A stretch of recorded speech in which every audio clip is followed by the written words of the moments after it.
Buenas tardes, ¿estamos listos? Buenas tardes, maestra. Ok, el día de hoy vamos a abarcar los otros dos temas para terminar el acompañamiento. Vamos a ver corrientes epistemológicas de la modernidad, o sea, nos vamos a enfocar en el racionalismo y en el empirismo nada más. Y vamos a ver a Martin Heidegger, que es un existencialista. La corriente a la que él pertenece es el existencialismo. ¿Recuerdas algo de lo que se vio en pensamiento filosófico sobre el racionalismo y el empirismo? Mamá. Nada de nada. Lamentablemente cuando surgieron esos temas, pues empezó la pandemia. Entonces como que no había mucha oportunidad de que les explicáramos en qué consiste y demás. Pero, pues de todas maneras, ahí está. Vamos a ver. Te voy a compartir una presentación que habla sobre el racionalismo. Y luego otra que habla del empirismo. Para que puedas ver la diferencia y demás.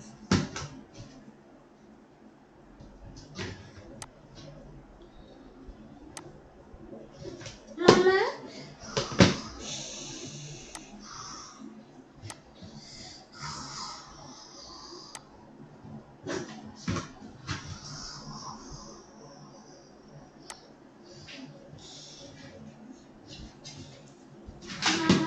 Ok, empezamos con racionalismo.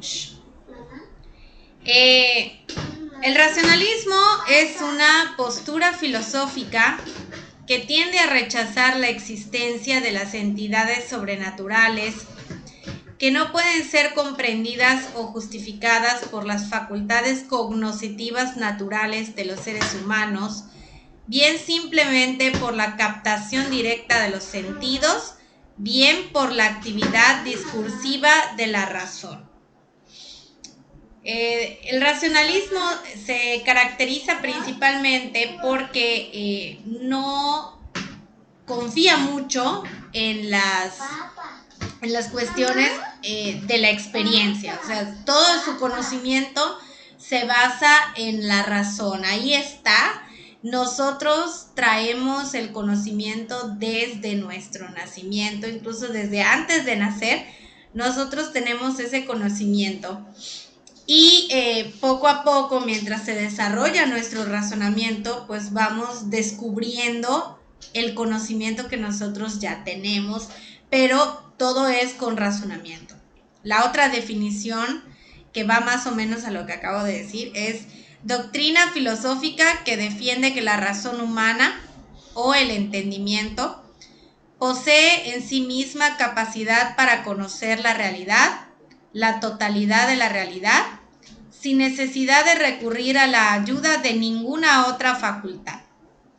O sea que con nuestro mero razonamiento tenemos la capacidad de adquirir todo el conocimiento que existe. O sea, no hay límites en la adquisición del conocimiento porque nuestra razón nos va a permitir llegar hasta él.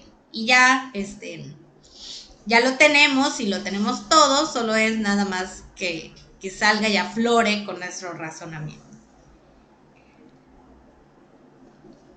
¿Cuáles son los factores históricos o más bien en qué época surgió el racionalismo? Tenemos la división religiosa de Europa, cuando empiezan todas estas cuestiones de la reforma y la contrarreforma y que empiezan a haber pensamientos un poquito más centrados en el ser humano, empezamos a dejar a Dios de lado para enfocarnos en nosotros como seres humanos, y más o menos en esa época en que empieza la edad moderna, pues es que surge el racionalismo. y la Guerra de los 30 años. Esta guerra era la que se estaba suscitando en el momento en el que surge esta corriente, y esto nada más es para contextualizar qué es lo que estaba pasando en el mundo cuando esta corriente surgió, y estamos hablando de Europa exclusivamente. ¿Cuáles son las características del racionalismo? Primero que nada, la afirmación de la existencia de una única razón. Como somos seres humanos, pues todos compartimos el razonamiento, o sea, todos razonamos. Y para los racionalistas, pues este razonar es único. O sea, todos razonamos de la misma manera y todos podemos llegar a las mismas conclusiones si usamos nuestro razonamiento. Aquí no hay eso de que es que pues él tiene una manera de conocer las cosas y este tiene otra. No, todos debemos tener esa misma capacidad de razonar para tener el conocimiento. Confianza en la capacidad cognoscitiva de dicha razón, o sea que lo que surja y lo que podamos concluir usando nuestro razonamiento es totalmente confiable. No podemos dudar porque vino de nuestro razonamiento. O sea, si yo razoné al respecto y llegué a esta conclusión, pues está bien. Mamá. Porque no hay otra manera de hacerlo y no es equivocado.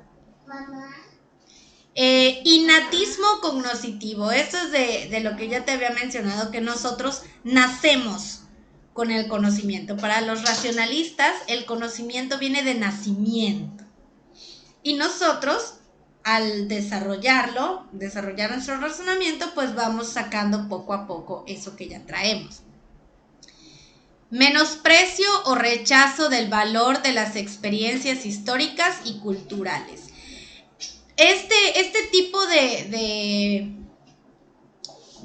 situaciones, o sea, lo que viene de la experiencia, que en este caso pues es lo que ha pasado en la historia y en la cultura, a los racionalistas no les importa mucho porque son situaciones que cambian constantemente, y a ellos pues para ellos la razón y el conocimiento y lo que viene con eso pues es algo fijo y es algo universal, o sea, algo que aplica para todo el mundo. Y al hablar de las experiencias históricas y las culturales, pues estamos hablando de cosas muy particulares, que cada quien vive a su manera, y pues para ellos eso no es importante, porque no hay una universalidad en ese aspecto.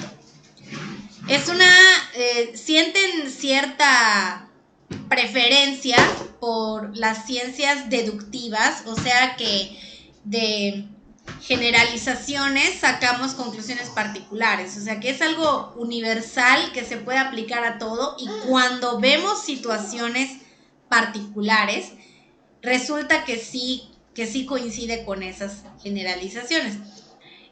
Tienen cierta preferencia por las matemáticas. O sea, los racionalistas consideran a las matemáticas como la ciencia perfecta porque es completamente deductiva, y todos los conocimientos que forman parte de las matemáticas son completamente verídicos. O sea, cuando tú compruebas algo que dicen las matemáticas es completamente cierto, y aquí en China es igual. Seducción por el método matemático es lo que te acabo de comentar, que ellos prefieren esta ciencia por el grado de veracidad que tienen sus proposiciones y demás. Correspondencia entre el orden del pensamiento y el de la realidad. O sea que regresando al punto de la confianza, se da porque lo que yo razono coincide con la realidad de mi alrededor. O sea que mis pensamientos son congruentes con la realidad, y resulta que lo que yo razono, cuando cuenta de lo que está a mi alrededor, veo que sí está. O sea que existe esta correspondencia. Y el recurso a Dios. ¿Quién es el que nos da nuestros conocimientos? ¿Quién es el que nos da la capacidad de razonar? ¿Y quién permite que todos hagamos todo lo que acabo de mencionar? Dios. Todavía hay creencia en Dios, pues estamos hablando de una corriente que surge cuando todavía estamos en esa etapa de dejar a Dios de lado para enfocarnos en otras cosas. Pero Dios sigue siendo importante, y para los racionalistas, pues Dios es el que nos da todas estas capacidades y conocimientos para que nos podamos desarrollar como seres humanos. ¿Quiénes son los principales representantes del racionalismo? Tenemos en primer lugar a René Descartes, que digamos que es el fundador. Vivió del año 1596 a 1650 y es un filósofo francés.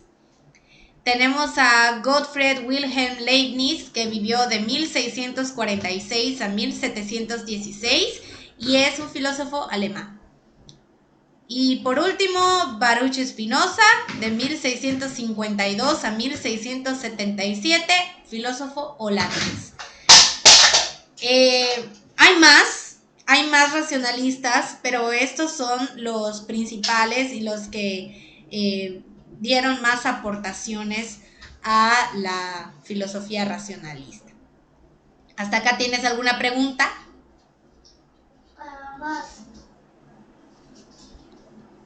Ok. Vamos con el empirismo, que el empirismo es la contraparte. Sí, mi amor. Es la contraparte del racionalismo. Nada más déjame buscar la presentación. Está acá.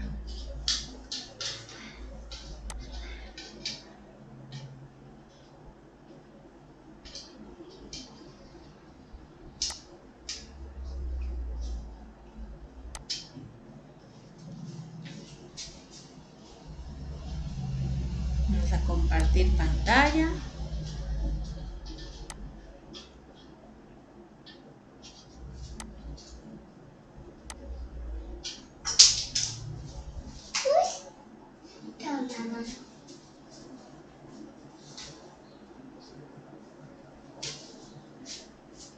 Ok, ahí está. Empirismo. ¿Qué es el empirismo? Es una corriente filosófica surgida en Inglaterra entre los siglos XVII y XVIII que sustenta la idea de la experiencia como origen del conocimiento. Al contrario del racionalismo, el empirismo dice que nuestro conocimiento proviene de nuestras vivencias, de lo que a nosotros nos toque vivir y de lo que nosotros hacemos y demás, de nuestra propia experiencia. De ahí viene nuestro conocimiento según estos señores y según esta corriente. Mamá. Factores históricos. ¿En qué contexto surge el empirismo? Se da en la época de la Guerra Civil en Gran Bretaña, cuando empiezan estos conflictos en Gran Bretaña, pues con el pueblo. En ese contexto es que surge el empirismo. ¿Cuáles son las características? El conocimiento es subjetivo, o sea que depende de cada persona.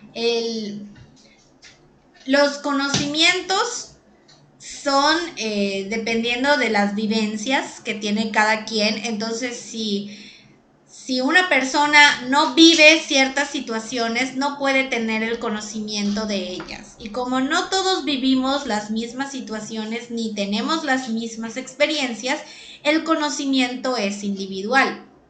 Al contrario del racionalismo, que dice que es universal y que todos podemos tener el mismo conocimiento y adquirirlo de la misma manera, el empirismo dice que no, es individual Cada quien lo adquiere según lo que vive y lo procesa según la persona.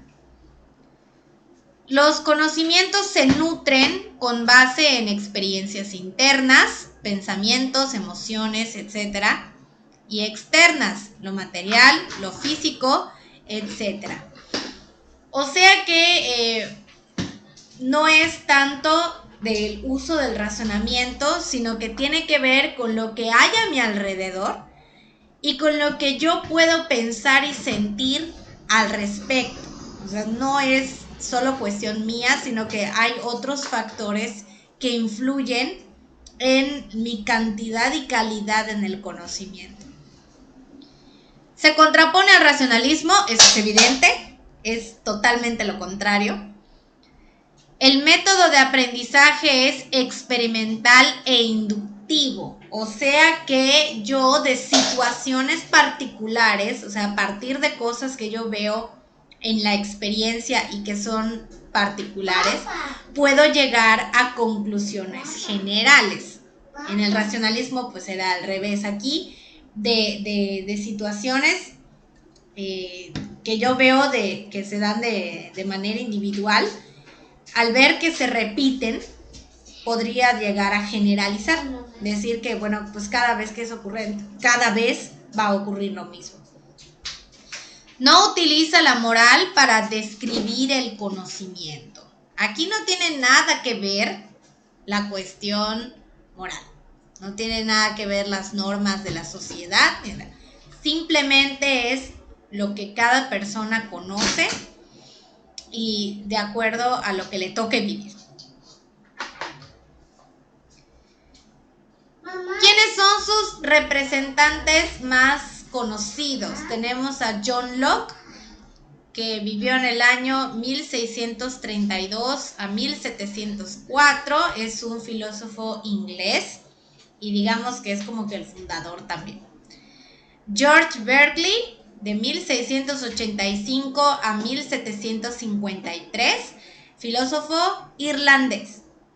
Y David Hume, que va de 1711 a 1776 y es un filósofo escocés. Los que tienen más renombre pues son estos tres. Hay más, al igual que el racionalismo, pero pues estos tienen teorías que se destacan por encima de los demás.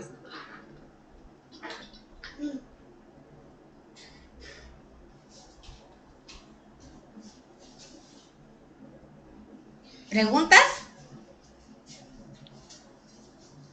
Mamá. Solo una aclaración. ¿Qué pasó?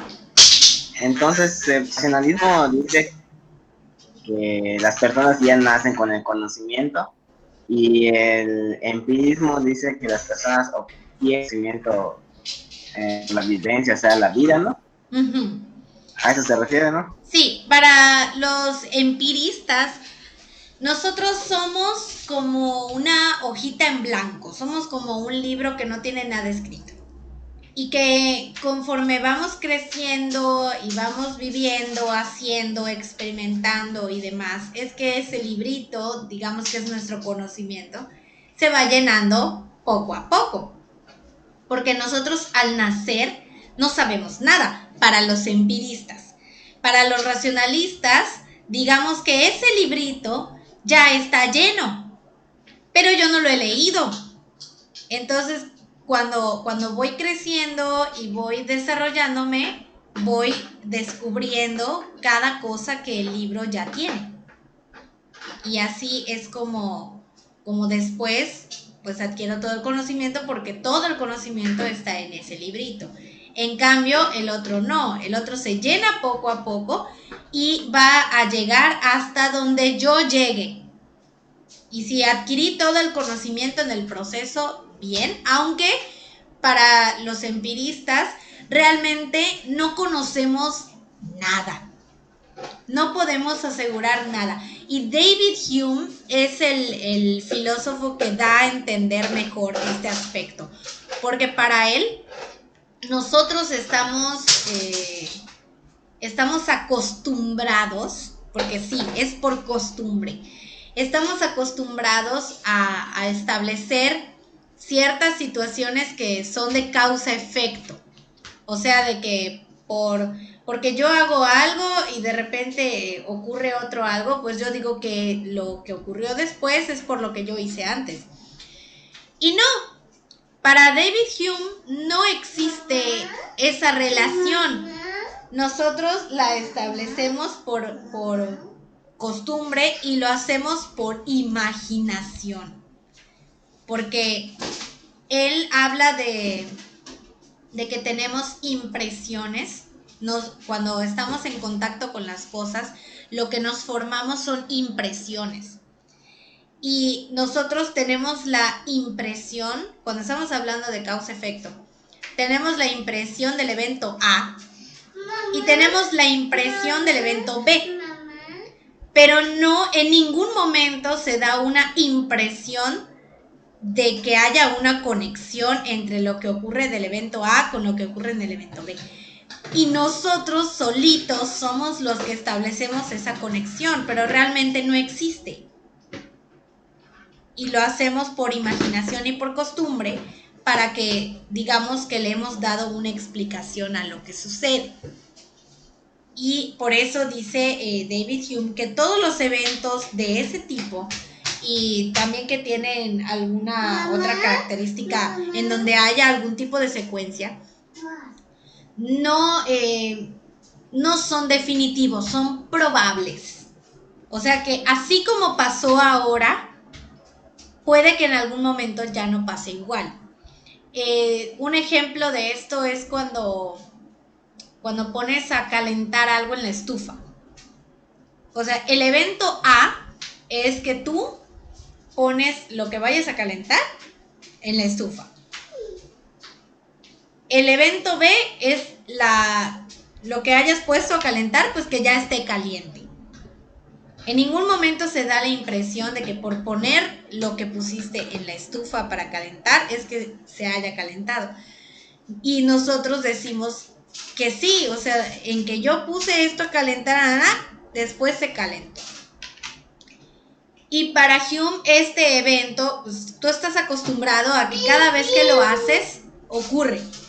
Pero puede llegar un día en el que pongas la comida, por ejemplo, en la estufa y que no se caliente. Y entonces ahí ya estamos viendo que no siempre se va a cumplir y que no podemos asegurar que así va a ser siempre. Ahorita con todo el show del calentamiento global y demás, pues estamos viendo que hace más calor o que la época de calor perdura más tiempo de lo que debería. Hablando de los meses, por ejemplo, estos, que es cuando empieza a hacer fresco o ya empieza a estar frío el ambiente, pues nosotros estábamos muy acostumbrados a que en estos meses pues ya empezaras a usar tu suéter y te tenías que cuidar más por la cuestión de las gripas y todo eso, y las alergias. Ahora vemos que puede llegar diciembre y sigue haciendo calor. Entonces, de eso que estábamos acostumbrados, pues ya llegó un punto en el que ya no está sucediendo igual. Entonces, eso de alguna manera demuestra lo que dice Hume. Claro que no estamos tomando en cuenta las circunstancias ambientales, simplemente estamos así como que en el primer año que eso sucedió, estábamos así como que guay, es diciembre y pues como que el frío no ha llegado, ¿no? Y es por esta cuestión. ¿Alguna otra pregunta? ¿Seguro? Espérame, mi amor. El siguiente tema es Martin Heidegger. Este señor era muy raro. O sea, tenía un pensamiento muy raro. Pero no está tan raro una vez que lo analizas. Antes de Heidegger, todos los filósofos estaban muy enfocados en la cuestión del ser. De hecho, cada filósofo que se ve en los libros de historia o en la asignatura, tienen una teoría de qué es el ser. Y muchos de ellos llegan a la conclusión de que la esencia o el hecho de ser, porque el ser es una esencia, es algo que no vemos, pero ahí está. Que eso que no vemos, pero ahí está antes de nuestra existencia. O sea que primero somos y luego existimos. Para Heidegger esto no es así. Por eso su corriente es existencialismo. Se enfoca en la existencia y para él primero tiene que darse la existencia y después esa existencia define quién soy. Y no al revés. Él manejaba un concepto que se llama Dasein. Es un concepto alemán, porque es alemán. Y ese Dasein significa ser ahí. Entonces está hablando de que el ser eres tú. O sea, tú eres el ser. Y el ahí es el mundo en el que ese ser que vive e interactúa y con lo que se relaciona. Entonces, para que tú puedas definir tu existencia, debes estar consciente y de acuerdo a tu existencia, definir quién eres y que de esa existencia tuya no solo depende de ti, depende también de lo que está a tu alrededor, de la gente con la que convives, de los lugares a los que vas y de las cosas que haces. Todos los filósofos anteriores se han preguntado, pues, ¿qué es el ser? Y tratan de darle una respuesta. Para Heidegger, dice que la respuesta a esa pregunta, para empezar en su época, como que ya se estaba dejando de preguntar, ya se estaba olvidando y la quiere revivir. Pero dice que esa respuesta a la pregunta solo se la puede dar uno mismo. O sea, si tú quieres definir qué es el ser, tienes que acercarte lo más posible a ti para definir qué es el ser. Porque, como dice del Dasein, el ser eres tú. ¿Y quién va a saber mejor esa respuesta que tú? Obviamente es de acuerdo a ti, o sea, si el ser eres tú y le vas a dar una respuesta de acuerdo a ti, pues es según tu existencia. Este señor maneja dos conceptos que son la existencia auténtica y la existencia inauténtica. Dime tú, antes de que yo te lo diga, ¿qué crees que sea la existencia auténtica y qué crees que sea la existencia inauténtica?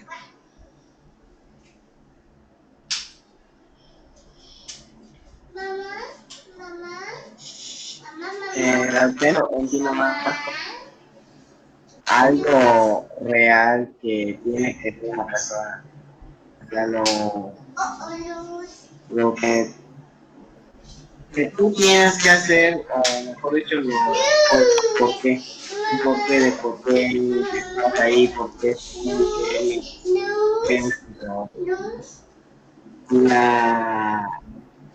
la otra yo la entiendo como teoría más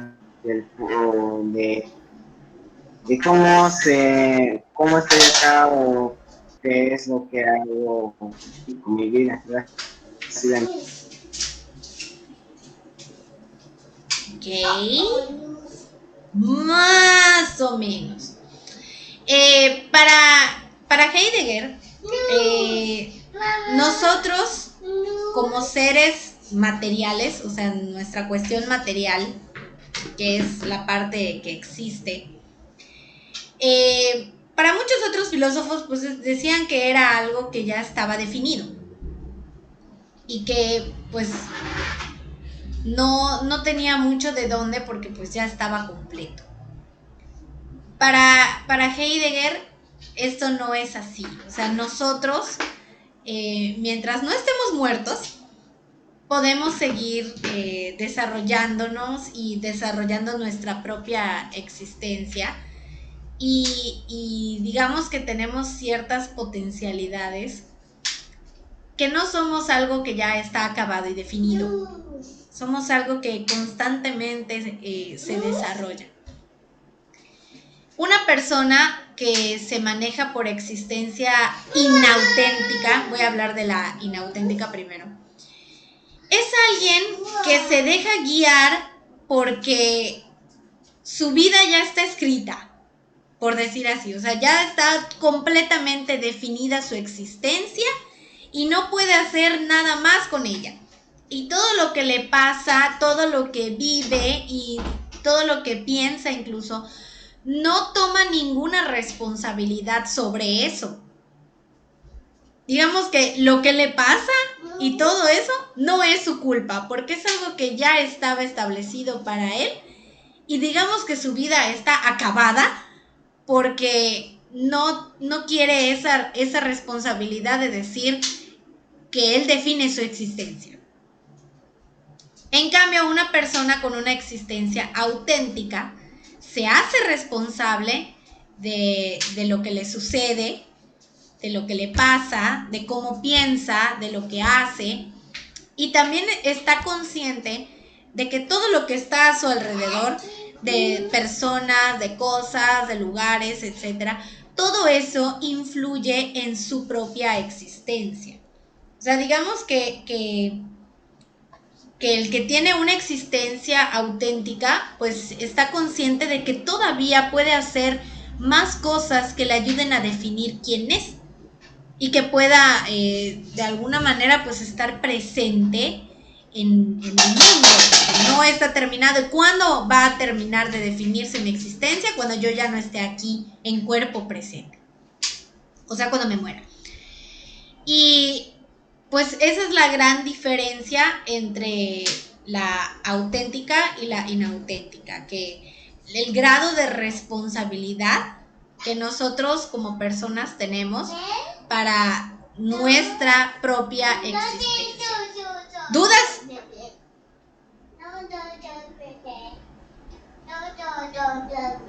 ¿Seguro?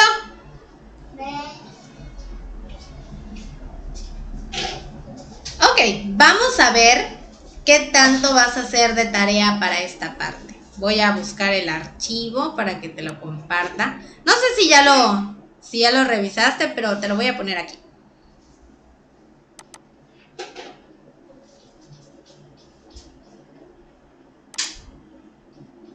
Ah, no, no es este. Mamá. Shh. Mamá.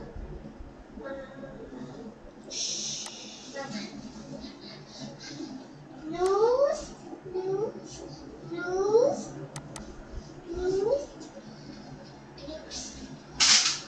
Ahora sí. A ver.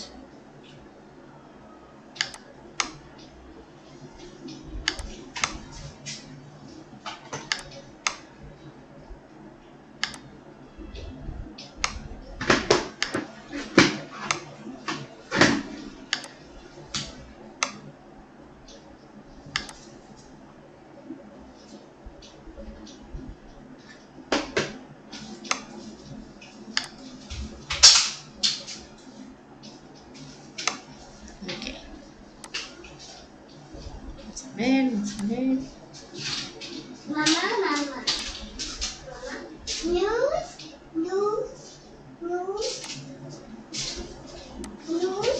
Da luz.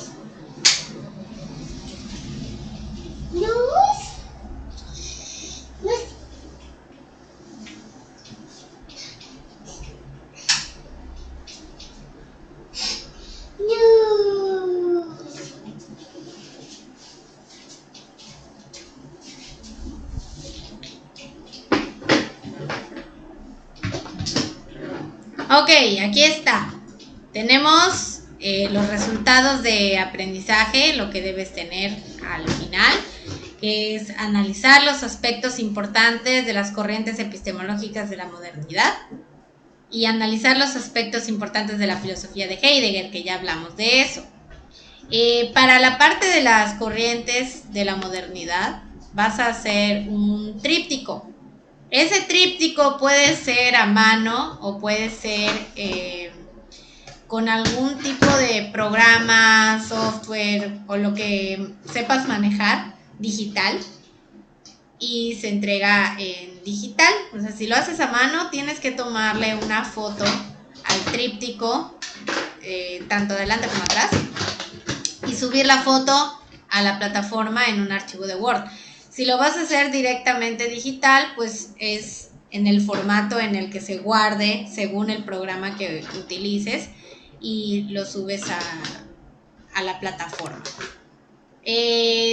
En las corrientes, lo que dice aquí, que dice elaborar un tríptico que incluya la biografía de cada uno de los autores del racionalismo y del empirismo y algunas de sus principales obras epistemológicas. En el caso de los autores, como sí son varios, dependiendo, y son las dos corrientes las que tienes que incluir, pues nada más te voy a pedir que pongas a los que vimos durante esta sesión, o sea, René Descartes, a Leibniz y a Spinoza en racionalismo, y en el caso del empirismo a John Locke, a George Berkeley y a David Hume. Solo ellos 6, y las obras que hizo cada uno. Si ves que tienen demasiadas obras, no las pongas todas, pon las principales de cada uno, para que tampoco tengas un tríptico kilométrico. Y es todo lo que vas a hacer en esa parte. En la parte de Heidegger, yo aquí tengo un cuadrito, es una tablita. Y lo que tú vas a hacer es que vas a elegir a 4 artistas o personajes populares, eso ya es de tu preferencia, y busca aspectos de su vida que formarían parte de lo que Heidegger llama existencia auténtica o inauténtica. Entonces vas a poner en donde dice artista o personaje el nombre de esos artistas o personajes que tú elijas. Rasgos de existencia auténtica, según lo que vimos, y también puedes investigar un poco más sobre ese tema. Según lo que diga de la existencia auténtica, ¿qué características tiene ese personaje que digan que tiene una existencia auténtica? Y pones todas las características que tú consideres de los 4 personajes. Y en el siguiente, que dice rasgos de existencia inauténtica de los mismos personajes, tú me vas a decir qué características tiene que definen la existencia inauténtica, porque pues aunque seamos nosotros, o sea, cualquier persona va a tener tanto de uno como de otro, no es precisamente que uno sea completamente auténtico y uno que sea completamente inauténtico. Hay aspectos de nuestra vida que nosotros vamos a aceptar como que es nuestro y como que es parte de nuestro desarrollo y demás, y hay cosas que no.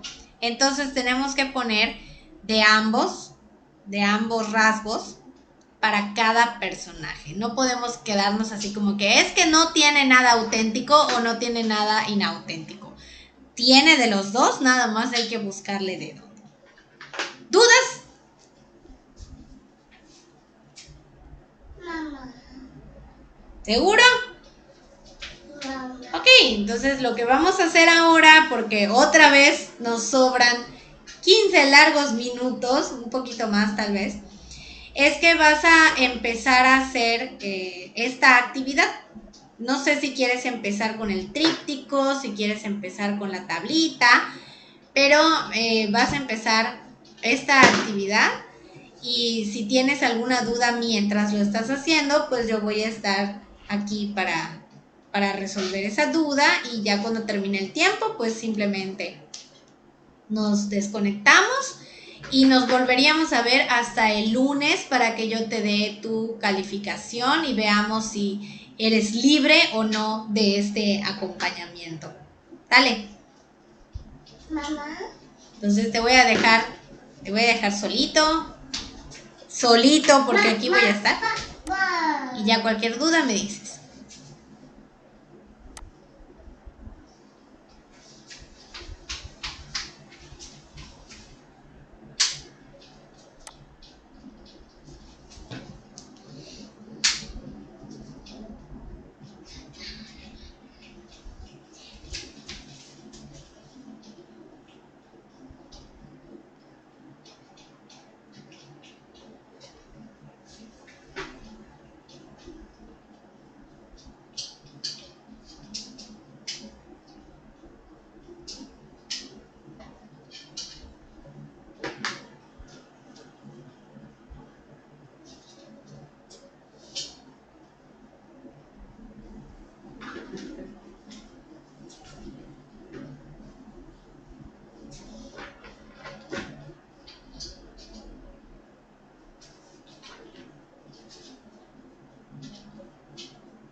Mamá.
Mamá. Mamá. Ses. Ses. Ses. Ses. Ses. Nus.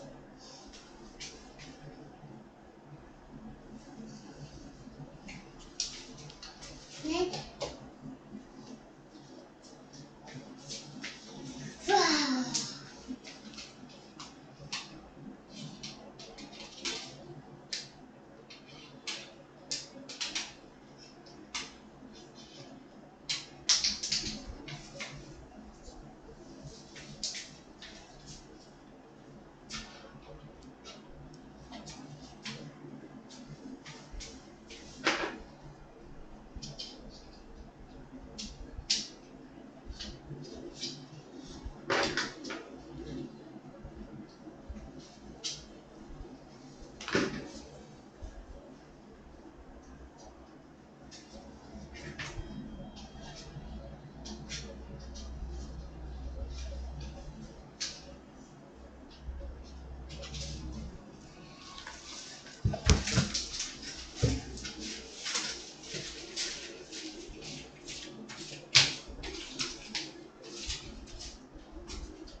Ah.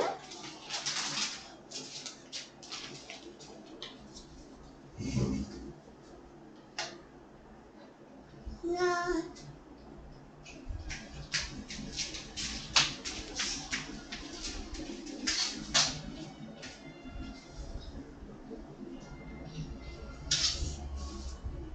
Mamá.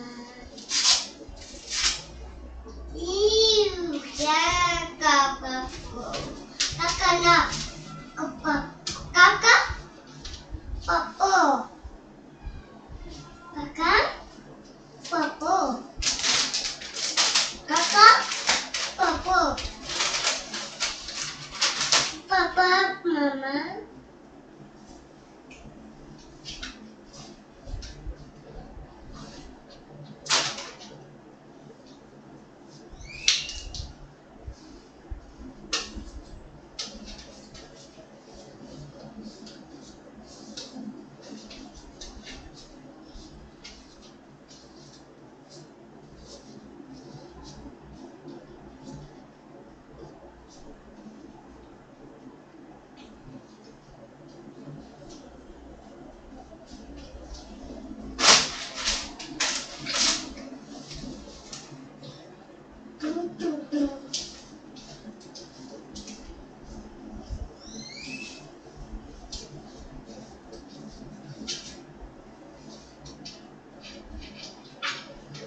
Mamá.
Muy bien, hijo. Terminamos por hoy. Ya lo único que queda es que realices por completo las actividades, las subas a la plataforma y también te voy a poner el archivo del proyecto final. Como ya te había dicho, es una preguntita nada más que tienes que desarrollar en una cuartilla.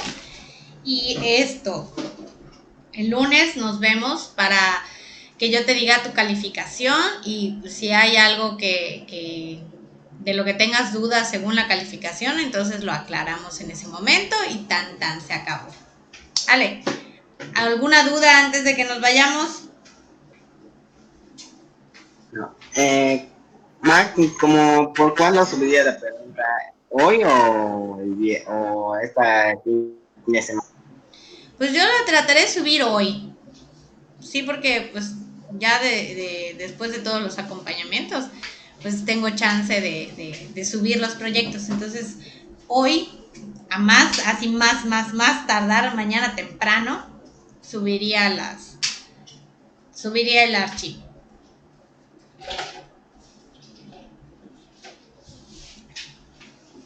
Muy bien, entonces, Ok, gracias, maestra. de nada, cuídate mucho y nos vemos hasta el lunes.